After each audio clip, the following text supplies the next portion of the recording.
Hello and welcome back to Rev Endurance Sports.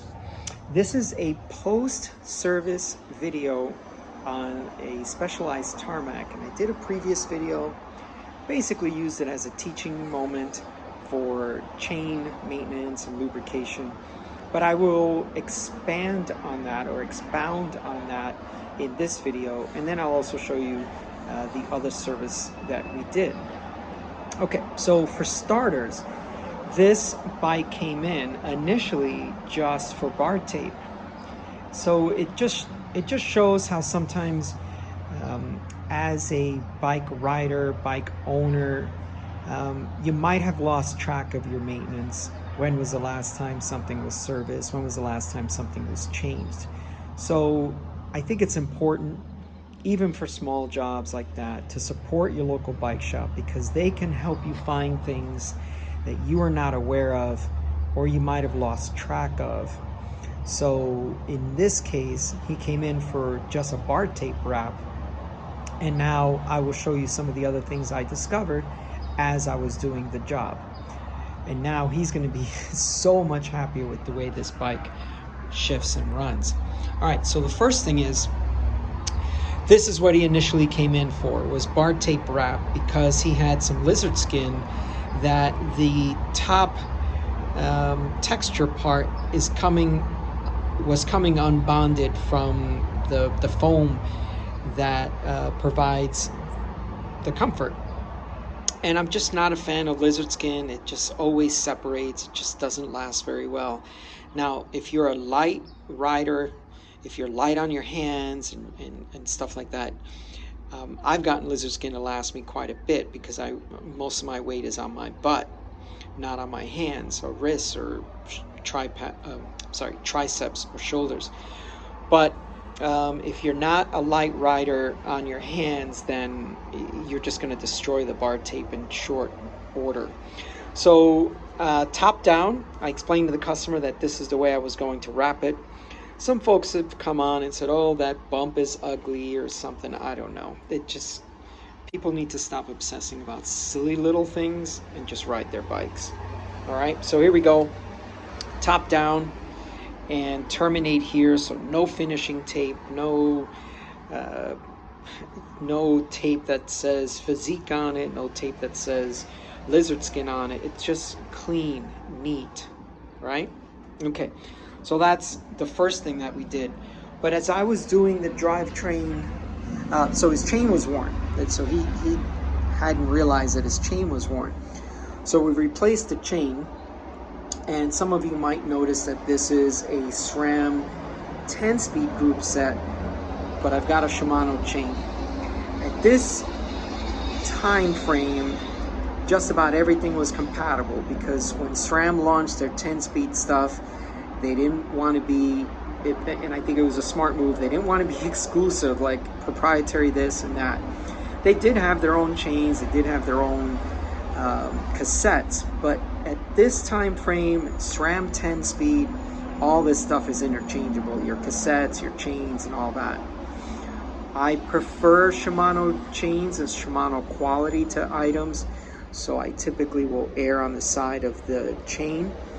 But if you have a mixed bag, like let's say you have a Praxis crankset or an FS8 crankset, and then you have like a SRAM cassette or Ultegra cassette, Shimano cassette, generally you err on the side of the cassette, right? So you say, okay, I have a SRAM cassette, I'll put a SRAM chain on, or vice versa, right?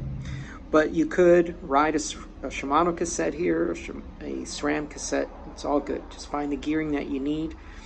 And SRAM has different options to Shimano, so you may choose one over the other. So we changed the chain. I'm going to show you, if you missed the first video, how dirty this chain was and how dirty this cassette was. Now, a couple of things. In addition to doing this cleaning, I ended up finding that these pulleys, especially the bottom pulley, so for a little more education, let me see if I can get around here. Well, it's hard to see because it's such a short cage derailleur of this time frame. And you can see, I mean, this is how short 10-speed derailleurs used to be, and then we started expanding the size of the cassettes.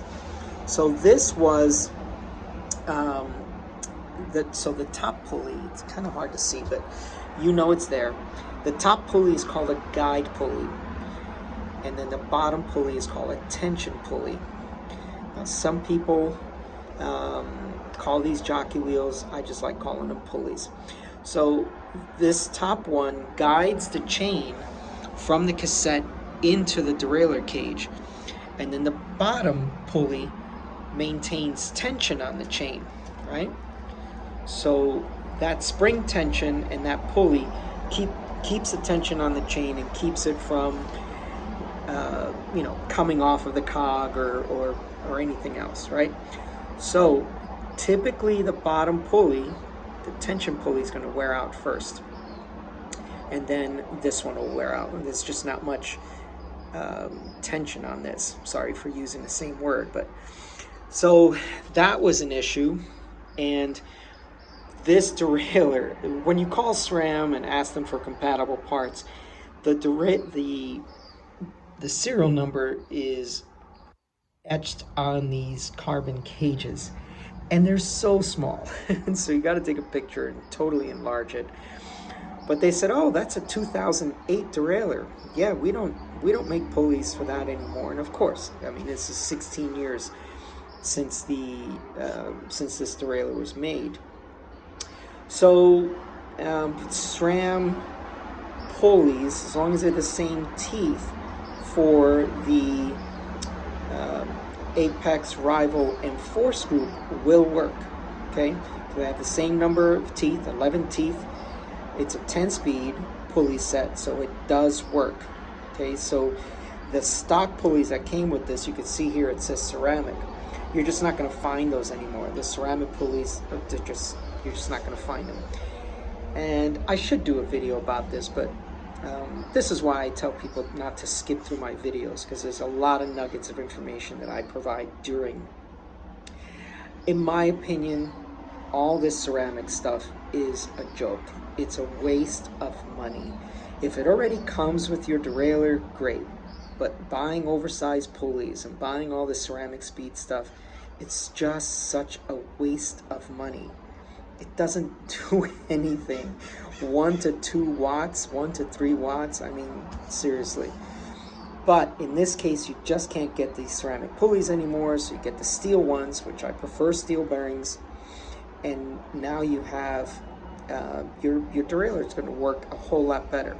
The other issue that he was not aware of is that because this derailleur is so short, the cage, it was grinding every time it would shift on the last 2 cogs.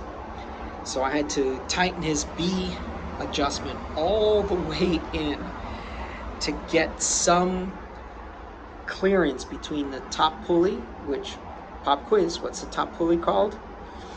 I had to get some space between the guide pulley and this climbing cog. So that was an issue. He probably will attest to the fact, oh yeah, I used to hear that rubbing as it would go, and it's just that the derailleur needs to be pushed out a little further to get some space. All right, so let's look over here just so you can see. This is what his pulley looked like. You can see it's just so pointy, right?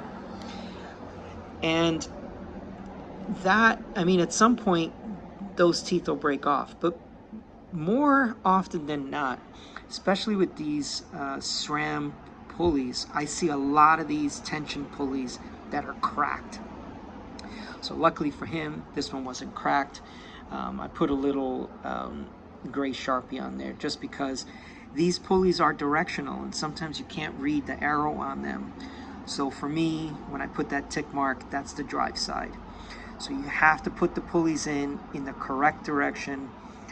The Shimano ones have more contours and profiling to the teeth, so you have to put those in correctly.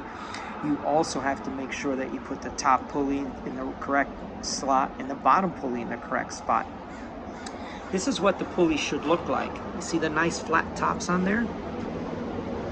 So that's what your pulley should look like. It's also what your teeth should look like on your cassettes or your chain rings, right? When they get pointy like this, that chain just does not have enough engagement within the valleys of the teeth. So please take a look at your pulleys next time you clean your bike. It's a inexpensive fix that optimizes your drivetrain. So most pulleys, $25 or so, just a guess. So again, if you're buying that ceramic speed stuff, God knows how much you're gonna have to spend to replace your pulleys. So that's that. And then if you didn't see the first video, this is how the rest of the drivetrain looked. It was just really, really, really caked on there. And I mean, just the blowback on the wheels as well. It was just, I mean, it's just so dirty.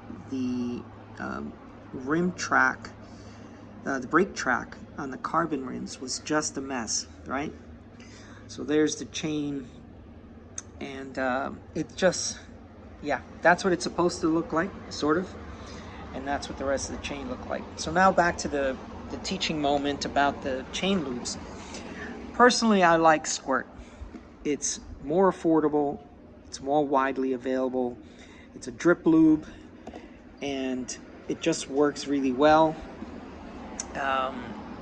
The other way to go, on the other end of the extreme, is to get these pellets, melt them in your crock pot.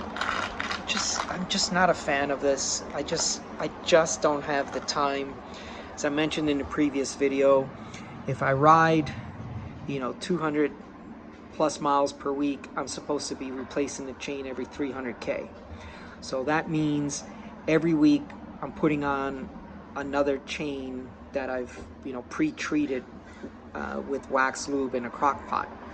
So now I'm rotating 2-3 chains. I mean, my events are way longer than 300K. So I just don't get it. So for me, the happy medium would probably be right here with the Silka Super Secret in a bottle as a drip lube, because this way I get the convenience of Squirt. According to Josh, it cracks me up because it's kind of like, if anyone remembers Scotty from Star Trek and the dilithium crystals, and then this guy with his tungsten disulfide, blah, blah, blah, right? So it just cracks me up. I always think of Scotty from Star Trek. But yeah, according to Josh, this is supposed to be really, really effective if you do about 2 coats. So about 95 or 97% is effective as doing this. So for me, it just doesn't make any sense to waste all the time and effort to do that. I also talked about Masterlinks, and I just don't want to be buying a bunch of Masterlinks. I just don't want to do that. This is so much easier to just drip out of your bottle.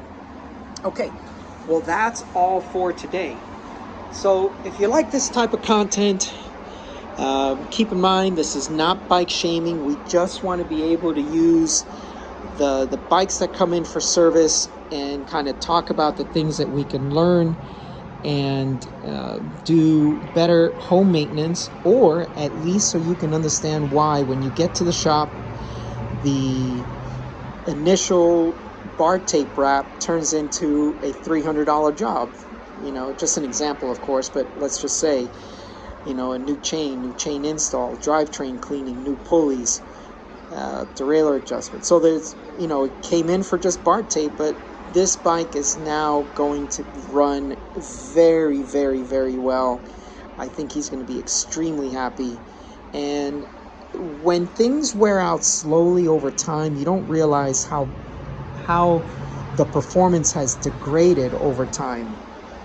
But when you get a bike freshly tuned, just also like the new tire feel, you get a new set of tires, you don't notice how that tire performance has been degrading over time. And once you get something new, or it's clean, or it's properly adjusted, the bike feels amazing. And then you don't think, oh God, I need to buy a new bike because this bike is shifting poorly or performing poorly or something like that. So in the long run, let's say, if it was a $200 service, $250 service, in the end, might have saved him $5,000 or $10,000 from having that impending need of, oh, I need to buy a new bike. Anyway, that is all for today. If you like this type of content, please leave a comment down below. If you made it all the way to the end, please put a heart down in the comment section so I know how many of my viewers are actually watching my content all the way to the end. Thank you so much. I appreciate your time and your attention. Please like and subscribe. We'll see you up the road.